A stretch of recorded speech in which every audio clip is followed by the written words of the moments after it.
आज का टॉपिक है क्लास 12 और क्लास 12 का पॉलिटिकल साइंस, जिसमें दो बुक चलता है और दो बुक में हम लोग दूसरा बुक का काम करने जा रहे हैं। दूसरा बुक बुक 2, इसका जो पहला चैप्टर है उसका नाम है राष्ट्र निर्माण की चुनौतियां। पहला जो हम लोग का चैप्टर है दूसरा बुक का, उसका नाम है राष्ट्र निर्माण की चुनौतियां। अब आप एनसीईआरटी उठाइएगा तो सबसे पहला लाइन आपको ये दिखेगा कि हमारा देश भारत लगभग 200 साल अंग्रेजों की गुलामी के बाद, देखिए यहाँ पर लिखा है हमारा देश भारत लगभग 200 वर्ष बाद अंग्रेजों की गुलामी से 14-15 अगस्त के मध्य रात्रि को आजाद हुआ था। ये पॉइंट बहुत जरूरी है।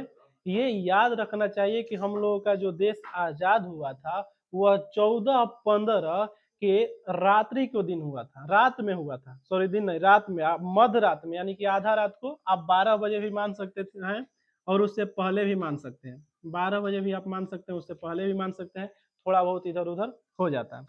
लेकिन इस आजादी के साथ देश के विभाजन का सामना करना पड़ा था। ये बहुत बड़ा दुख का बात था, क्योंकि हम लोगों का देश जैसे ही आजाद हुआ, आजाद साथ में हुआ था और आजाद उसी दिन हुआ। उसके आजाद होते ही हमारा देश दो टुकड़ों में बट गया। एक का नाम पड़ा पाकिस्तान और दूसरा हम लोगों का प्यारा हिंदुस्तान। अब देखिए, जब हम लोग का देश आजाद हुआ तो आजाद होते ही हम लोग का प्रथम प्रधानमंत्री, देश के जो प्रथम प्रधानमंत्री बने थे, उस टाइम तो थे नहीं, लेकिन जब बने थे तो वो एक भाषण दिए थे और उस आधी रात को ही भाषण दिए थे। और उस भाषण का नाम था ट्रस्ट विथ डेस्टिनी, का नाम से वो भाषण दिया गया था। और वो पूरा भाषण अंग्रेजी में दिया गया था। यहाँ तक रोक स्टार्टअप जोन खराब भाग गई। देखा तो आजाद होते ही जो भाषण दिया गया था, उस भाषण का नाम था ट्रस्ट विथ डेस्टिनी। और जो ट्रस्ट विथ डेस्टिनी नाम दिया गया था क्योंकि ये पूरा भाषण इंग्लिश में था। 12 बजे रात को ये भाषण दिया गया, 12:05 के आसपास। और इसका नाम इंग्लिश में इसलिए रखा गया क्योंकि पूरा भाषण, जो जवाहरलाल नेहरू हमारा प्रथम प्रधानमंत्री बने थे, वो पूरा इंग्लिश में भाषण दिए थे। और ये भाषण रेडियो पर दिया गया था। उस समय टेलीविजन का उतना विकास हुआ नहीं था। और इसका अनुवाद, मतलब इस भाषण को हिंदी में भी इसका नाम दिया गया और इस भाषण का नाम रखा गया था भाग्य वधु से चिर प्रतीक्षित। ये मात्र एक भाषण का नाम है, इसका कोई ऐसा कुछ है नहीं है। इसको याद रखना पड़ेगा, भाषण कभी कभी पूछ देता है हम लोग का 1 नंबर यानी ऑब्जेक्टिव में। देखिए, इसके बाद अगला हम लोग का जो हेडिंग आता है, आज़ादी की लड़ाई के समय 2 बातों पर सबकी सहमति थी। इसको भी याद रखना पड़ेगा, दोनों बात आपको काफी इंपॉर्टेंट हो जाता है। जब आजाद हुआ हमारा भारत तो सबको 2 बात के लिए सबकी सहमति थी कि हम लोग को 2 बात करना ही होगा। पहला इसमें था कि आजादी के बाद देश का शासन लोकतांत्रिक पद्धति से चलाया जाएगा। अब देखिए, लोकतांत्रिक पद्धति क्या होता है? जब देश में सबको समान अधिकार दिया जाए उसको लोकतांत्रिक पद्धति कहा जाता है। सरकार के तरफ से जो भी योजना चलेगा उस सबके लिए बराबर होगा। और अब जब हम लोग वोटिंग करने लगते हैं और सबको वोट देने का अधिकार होता है तो उसको लोकतांत्रिक पद्धति भी कहा जाता है या लोकतांत्रिक देश भी कहा जाता है। हमारा भारत एक लोकतांत्रिक देश है। और देखिए, जो दूसरा पॉइंट था, सरकार समाज के सभी वर्गों के काम करेगी। इसमें भी ये दूसरा पॉइंट रखा गया था कि सरकार जो गरीब है, गरीब से भी गरीब है, उसका भी विकास करने का काम करेगी। और ये बहुत इंपॉर्टेंट दोनों पॉइंट हो जाता है, इसको आप लोगों को याद रखना पड़ेगा। आजाद भारत के नए राष्ट्र की चुनौतियां। अगला हेडिंग हमारा है कि आजाद भारत के नए राष्ट्र की चुनौतियां। देखिए, जब हमारा भारत देश आजाद हुआ तो इसमें जो नया हम लोगों का देश बनना था, नया जो एक अलग देश, एक अलग टाइप के बना था, उसमें बहुत सारा किस्म की चुनौतियां थी। इसमें मुख्य तौर पर 3 चुनौतियों को लिया गया है। हमारा बुक में मुख्य तौर पर 3 चुनौतियां को लिया गया है। पहला का नाम है एकता एवं अखंडता की चुनौती। 3 चुनौती है। जब भारत हमारा देश आजाद हुआ तो आजाद होने के बाद हम लोगों को 3 प्रकार की चुनौतियां का सामना करना पड़ा था, जो काफी इम्पोर्टेंट है। पहला का नाम है एकता और अखंडता की चुनौती, ये हमारा पहला है। दूसरा का नाम है लोकतंत्र की स्थापना, दूसरा का नाम है लोकतंत्र की स्थापना। और तीसरा हो गया समानता पर आधारित प्रश्न। तो ये तीन चुनौतियां काफी इंपॉर्टेंट थी। एकता और अखंडता हो गया, लोकतंत्र की स्थापना हो गया, और समानता पर आधारित प्रश्न। ये तीन किस्म की चुनौतियां का सामना करना पड़ा। अब इसको हम लोग अलग अलग जानने का प्रयास करेंगे कि तीनों है क्या। तो सबसे पहले हम लोग पहला का हेडिंग डालते हैं, एकता एवं अखंडता की चुनौती। तो देखिए यहाँ पर लिखा गया है एकता एवं अखंडता की चुनौती। अब देखिए एकता एवं अखंडता की चुनौती। भारत इतने देशी रियासतों में विभाजित था, इतना बड़ा था कि उस समय किसी महादेश से कम नहीं था, इतना बड़ा था, बहुत ज्यादा रियासतें यहाँ पर थी। और रियासत तो ठीक है, यहाँ हर धर्म यानी अलग अलग धर्म के लोग रहते थे, अलग अलग भाषा बोलने वाले भी लोग रहते थे, और अलग अलग सोच यहाँ पर रखने वाले लोग रहते थे। माने सबका अलग ही सोच था, सब अलग अलग भाषा बोलते थे, अलग अलग धर्म था। इन सब को एक करना ये बहुत बड़ा चुनौती था हमारे देश के सामने, यही सबसे बड़ा चुनौती था। इसके बाद हम लोग आगे, जो पहला पॉइंट था हम लोगों को उसका एकता का चुनौती, जैसे सबको एक करना था, ये बहुत बड़ा चुनौती था, वो खत्म हो गया पहला। और दूसरा हमारा है लोकतंत्र की स्थापना। लोकतंत्र की स्थापना कैसे करें, इसका क्या दिमाग लगाया जाए, इसका ये दूसरा चुनौती था। देखिए इसके लिए क्या किया गया, भारत ने संसदीय शासन पर आधारित प्रतिनिधित्व मूलक लोकतंत्र को अपनाया, और भारतीय संविधान में प्रत्येक नागरिक को मौलिक अधिकार तथा मतदान की अधिकार दे दिया। भारत में सबको मतदान का अधिकार दे दिया गया और मौलिक अधिकार दे दिया गया सबको, चाहे वो गरीब जाति से हो या अमीर हो, सबका समान अधिकार यहाँ पर दे दिया गया। तीसरा पॉइंट है हमारा समानता पर आधारित विकास। ये तीसरा का पॉइंट है, दो पॉइंट हो गया, तीसरा पॉइंट है समानता पर आधारित विकास। देखिए इसमें क्या था, ऐसा विकास जिसमें संपूर्ण समाज का कल्याण हो। ये जो था इसमें ये कहा गया था कि ऐसा समाज ऐसा बना, कुछ ऐसा हम लोग को विकास करना चाहिए कि सब जितना समाज में जितना लोग रहते हैं सबका कल्याण हो, न कि किसी वर्ग, जो मान लीजिए ना, ऐसा ना हो कि जो गरीब वर्ग है वो किसी विकास से वंचित रह जाए, उस पर उस वहाँ तक विकास पहुँचे ही नहीं, सरकार का जितना भी योजना है वो अमीरों के पास ही रह जाए, ऐसा नहीं। इसमें यह बनाया गया कि नहीं, सबका सबका कल्याण होना चाहिए, और जो भी विकास हो, चाहे गरीब समाज हो चाहे जो भी समाज हो, सबके पास पहुँचना चाहिए। देखिए यहाँ पर लिखा गया ऐसा विकास जिसमें संपूर्ण समाज का कल्याण हो, न कि किसी एक वर्ग का, अर्थात सभी के साथ समान व्यवहार किया जाए, और सामाजिक रूप से वंचित वर्ग तथा दो बार हो गया है, इसको देखिए यहाँ पर तथा तथा दो को लिखा गया है, वर्ग तथा धार्मिक संस्कृति एवं, यहाँ पर एवं अच्छा रहेगा, एवं अल्पसंख्यक समुदाय को विशेष सुरक्षा दी जाए। तो ये रहेगा कि जो ऐसा ना हो कि जो बहुत जनसंख्या में कम हो उसको ऐसा सुरक्षित न दिया जाए कि उसको लोग मारकर, या उसको कुछ ऐसा हो गरीबी के कारण यहाँ से अल्प जो संख्या है वो भाग जाए। तो ये हमारा तीन था, तीनों आप लोग याद रखिएगा। पहला एकता और अखंडता का चुनौती हो गया, दूसरा हमारा हो गया लोकतंत्र की स्थापना, तीसरा समानता पर आधारित विकास। तीनों हम लोग का चुनौतियां था, तीन चुनौतियां खत्म हो गया। इसके बाद हम लोग अगला हेडिंग डालेंगे। देखिए इसके बाद जो हमारा अगला हेडिंग आता है द्विराष्ट्र सिद्धांत। द्विराष्ट्र सिद्धांत मतलब क्या है, राष्ट्र को दो भाग में बांट देना है, किसी भी तरह कुछ भी करके मुसलमानों ने, मतलब राष्ट्र सिद्धांत आता है। देखिए इस सिद्धांत के अनुसार भारत किसी एक कौम का नहीं बल्कि हिंदू और मुस्लिम दो कौमों का देश है।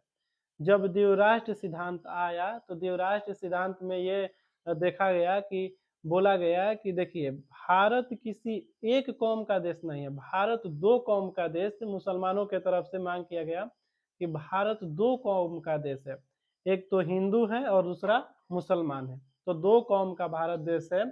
और इसी कारण मुस्लिम लीग ने मुसलमानों के लिए एक अलग देश यानी पाकिस्तान की मांग की। यहीं पर मुसलमानों ने अलग देश यानी पाकिस्तान का मांग किया, और ये कहते हुए कि भारत किसी एक कौम का नहीं है, भारत दो कौम का देश है, एक हिंदू और मुस्लिम। और यही चीज का इस्तेमाल करते हुए उन लोगों ने दो भाग में भारत को तोड़ना चाहा और भारत के लिए एक अलग भारत और भारत में ही मुसलमानों के लिए एक अलग देश का मांग की। देखिए यहाँ पर जब हुआ तो भारत का विभाजन, अब यहाँ इसके बाद आता है भारत का विभाजन। तो देखिए भारत के विभाजन के लिए अलग अलग तर्क दिया गया।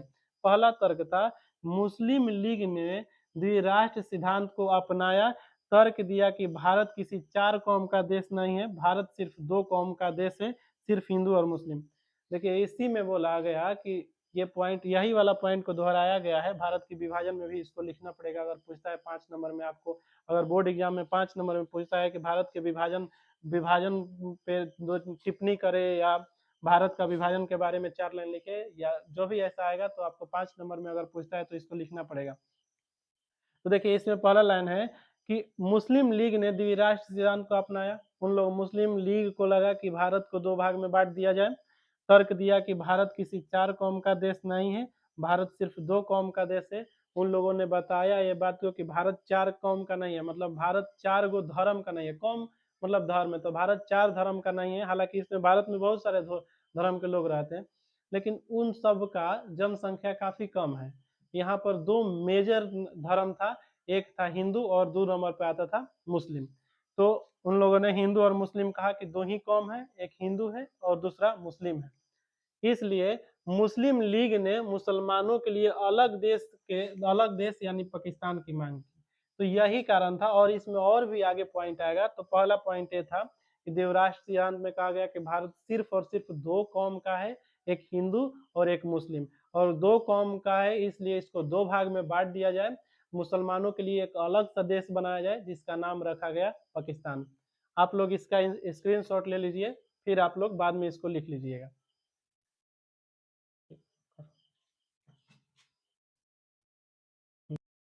देखिए इसमें जो दूसरा पॉइंट है उसमें है भारत के विभाजन का आधार धार्मिक बहुसंख्यक को बनाया गया।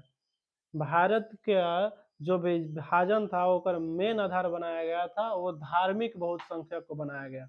माने धर्म में जो जिसका ज्यादा संख्या है उसको अलग कर दिया जाए और जिसका कम संख्या उसको अलग कर दिया जाए, मतलब धार्मिक रूप से बंटवारा हुआ था भारत के। भारत में जो राज्य का बंटवारा हुआ था, राज्य का बंटवारा में भाषा के आधार पर राज्य का बंटवारा किया गया था। लेकिन जो देश का विभाजन हुआ था वो धार्मिक समुदाय के मांग था कि धार्मिक रूप से बांटा जाए। ज्यादा धर्म हिंदुस्तान में हिंदू लोग रहते हैं तो हिंदू वाला धर्म के लोग को अलग कर दिया जाए और मुस्लिम वाले लोग को अलग कर दिया जाए। तो हिंदू के लिए भारत रखा गया, हिंदुस्तान रखा गया, और मुस्लिम के लिए पाकिस्तान बनाया गया। यहाँ पर तीसरा पॉइंट था मुसलमानों के जनसंख्या के आधार पर पाकिस्तान में दो इलाके शामिल होंगे। अब पाकिस्तान में भी दो इलाका बनाया गया है, एक ही नहीं कि एक साइड पाकिस्तान आपको दे दिया गया, आप अलग ले जाइए, आपको जो करना है कीजिए, ऐसा नहीं था। पाकिस्तान में भी दो भाग में बांटा गया, एक ऊपर की ओर पाकिस्तान और दूसरा आज जो पश्चिम बंगाल है, जो जो सॉरी जो जो बांग्लादेश है, उसको बांग्लादेश को एक पाकिस्तान में ही रखा गया था। तो इसको एक को पूर्वी पाकिस्तान बोला गया था और एक का पश्चिमी पाकिस्तान बोला गया था। एक ऊपर की तरफ था और एक हम लोगों का बांग्लादेश, और बीच में पूरा भारत देश था। ये एक तरफ उधर पाकिस्तान है और एक तरफ इधर पाकिस्तान है, और बीच में हमारा भारत देश का विस्तार होगा, ऐसा बोला गया था। मुसलमान बहुल प्रत्येक इलाका पाकिस्तान में जाने को राजी नहीं था। मुसलमान में भी बहुत ऐसा इलाका था जो पाकिस्तान में जाने के लिए बिल्कुल ही राजी नहीं था। इसमें एक नाम बहुत ज्यादा फेमस है जिसका नाम है पश्चिमोत्तर सीमांतर प्रांत के नेता खान अब्दुल गफ्फार खां, जिन्हें सीमांतर गांधी के भी नाम से जाना जाता है। वे द्विराष्ट्र सिद्धांत के एकदम खिलाफ थे। 4 पॉइंट हो गया था, ये हमारा 5वां पॉइंट। देखिए क्या बोल रहा है। ब्रिटिश इंडिया के मुस्लिम बहुप्रांत पंजाब और बंगाल में अनेक हिस्से बहुसंख्यक गैर मुस्लिम आबादी वाले थे। ऐसे में इस धार्मिक बहुसंख्यक के आधार पर जिले या उससे निचले स्तर के प्रशासनिक हल्के को आधार बनाकर किया गया। देखिए हो क्या रहा था कि बहुत सारे हिंदू पाकिस्तान की तरफ भी थे, बहुत सारे हिंदू अभी जो बंगाल हो गया है, जो पहले पूर्वी पाकिस्तान था, उसमें भी थे। बहुत सारे मुस्लिम हमारे भारत में भी थे। अगर धर्म के आधार पर बंटवारा अगर किया जाता है तो वहाँ पर जो मुस्लिम है पाकिस्तान में, उनका क्या होगा? उनको तो फिर वहाँ से छोड़कर आना पड़ेगा, अपना सारा धन-दौलत जो भी है वहाँ का ज़मीन है छोड़कर आना पड़ेगा। यहाँ का मुस्लिम जो है अगर धर्म के आधार पर होता है तो यहाँ का मुस्लिम को सब कुछ अपना छोड़कर फिर पाकिस्तान जाना पड़ेगा, उसमें भी दिक्कत हो जाता है। तो ऐसा करना अच्छा नहीं हुआ, धर्म के आधार पर बँटवारा करना अच्छा नहीं हो पाया, क्योंकि सारे लोग को पूरा भारत से मुस्लिम को खाली करा देना, पूरे पाकिस्तान से हिंदू को खाली करा देना, ये उस समय के लिए पॉसिबल नहीं था और ये अच्छा भी नहीं था, इसलिए इसको रोक दिया गया। उसको किस आधार पर किया गया? आगे देखिए, भारत विभाजन केवल धर्म के आधार पर नहीं हुआ था, इसलिए दोनों ओर के अल्पसंख्यक वर्ग बड़े असमंजस में थे। मान लीजिए कि कुछ हिंदू पाकिस्तान में हैं, अब वो लोग सोच रहे थे कि जब धर्म के रूप में नहीं हुआ तो हम लोगों का क्या होगा? जैसे ये धर्म के नाम पर बँटवारा तो धर्म के नाम से ही हुआ था। पाकिस्तान में सारे लोग मुस्लिम को रहना था, हिंदुस्तान में हिंदू का देश माना गया था उस समय। तो ऐसा होता है कि जो पाकिस्तान में हमारा हिंदू भाई जो थे, उनका क्या होगा? वो ये सोच रहे थे कि जब देश हमारा आज़ाद हो ही गया, तो रात को आज़ाद हुआ, रात को बँटवारा भी होगा। तब हम लोग अगला दिन सुबह में किस देश के नागरिक होंगे? पाकिस्तान के नागरिक होंगे, हिंदुस्तान के नागरिक होंगे। इस बात पर बड़ी असमंजस में थे। उधर बंगाल भी हो गया था, बंगाल भी पूर्वी पाकिस्तान हो गया था, तो वहाँ के भी जो हिंदू थे, उनको पता ही नहीं चल रहा था कि अगला दिन हम लोग का नागरिकता कहाँ का मिलने वाला है। पाकिस्तान का मिलेगा, हिंदुस्तान का मिलेगा और जो लोग भारत में जो मुस्लिम था, इन लोगों का भी वही समस्या था। इन लोगों को पता चलता कि रात में तो आज़ाद हुआ, रात में बँटवारा भी हो गया। अगला दिन जब आएगा तो हम लोग मुस्लिम का, जो यहाँ भारत में जो मुस्लिम थे, हमारा नागरिकता किस देश का होगा? पाकिस्तान का होगा या हिंदुस्तान का होगा? इस बात को लेकर बहुत सारे असमंजस में लोग पड़े हुए थे। तो यही लिखा है, भारत विभाजन केवल धर्म के आधार पर नहीं हुआ था, इसलिए दोनों ओर के अल्पसंख्यक वर्ग बड़े असमंजस में थे कि उनका क्या होगा? वह कल से पाकिस्तान के नागरिक होंगे या भारत के नागरिक होंगे। तो यहाँ तक। अब हम लोग का अगला हेडिंग आता है, रुको, देखिए अगला पॉइंट हम लोगों का था विभाजन की आई मुख्य समस्या। देखिए विभाजन में बहुत बड़ा मुख्य समस्या आ गया। इसमें क्या समस्या आया? पहला देखिए, इसमें अलग-अलग हम लोग पॉइंट करके पढ़ लेंगे। ये पहला, ये दूसरा और भी आगे आएगा। पहला पॉइंट था, भारत विभाजन की योजना में यह नहीं कहा गया था कि दोनों भागों का अल्पसंख्यकों को का विस्थापन भी होगा। जब भारत का विभाजन, भारत और पाकिस्तान का विभाजन हो रहा था, तो उसमें ये नहीं कहा गया था कि अल्पसंख्यक यानी कि जो पाकिस्तान में हिंदू रहते हैं, उनको पाकिस्तान छोड़कर भारत आना पड़ा था और यहाँ पर जो मुस्लिम रहते हैं, इनको यहाँ भारत छोड़कर पाकिस्तान जाना पड़ेगा। ये नहीं, बँटवारा के समय इसका क्लियर नहीं किया गया था, ये नहीं बोला गया था। लेकिन हुआ क्या कि विभाजन से पहले दोनों देश के बँटवारे वाले इलाके में हिंदू-मुस्लिम दंगे भड़क गए। बँटवारा तो अभी हुआ ही नहीं था, अभी बँटवारा तो होना ही था। बँटवारा होने के पहले ही पाकिस्तान में और हिंदुस्तान में जो जो सीमा से सटल जो भी राज्य था और दोनों देश के उस तरफ जो हिंदू थे और इस तरफ जो मुस्लिम थे, आपस में दंगा बँटवारा के पहले ही हो गया और दंगा होने के कारण हुआ क्या कि पूर्वी पाकिस्तान में पूर्वी पंजाब छोड़कर भारत आना पड़ा, क्योंकि इसमें बहुत ज़्यादा दंगा हो गया था और उनको अपना जान बचाकर भागना पड़ा। देखिए यहाँ पर लिखा हुआ है, हिंदू-मुस्लिम दंगे भड़क उठे, माने देश के बँटवारा होने के पहले ही दंगा भड़क उठा था। पश्चिमी पंजाब में रहने वाले अल्पसंख्यक मुसलमान लोगों को अपना घर-बार, ज़मीन-जायदाद छोड़कर पूर्वी पंजाब या भारत आना पड़ा था। जो लोग पश्चिमी पंजाब में थे, वो उनको सब कुछ अपना घर-बार, ज़मीन-जायदाद छोड़कर पाकिस्तान यानी पश्चिमी पंजाब मतलब पाकिस्तान में जो थे, उनको सब कुछ छोड़कर अब फिर भारत पूर्वी पाकिस्तान पंजाब में पूर्वी पंजाब में आना पड़ा था। और जब ऐसा हुआ तो भारत भी कहाँ कम था, यहाँ भी जो भी मुसलमान थे, इनको भी उस जैसे पंजाब की तरफ जो भी मुसलमान थे, उनको भी यहाँ से छोड़कर पाकिस्तान जाना पड़ा, अपना ज़मीन-जायदाद छोड़कर। जैसे वहाँ से भगाया गया, वैसे यहाँ से भी भगा दिया गया। कई मूवी में भी ऐसा दिखाया हुआ है। तो इसको एक बार आप लोग लिख लीजिए या स्क्रीनशॉट ले लीजिए। ये 5 नंबर में आपको आएगा, तो इसमें और भी पॉइंट है, 2 पॉइंट हुआ है, तीसरा चौथा भी पॉइंट है, तो उसको आप लोगों को लिखना पड़ेगा। देखिए, हम लोगों का 2 पॉइंट हो गया था, उसमें ये तीसरा पॉइंट है।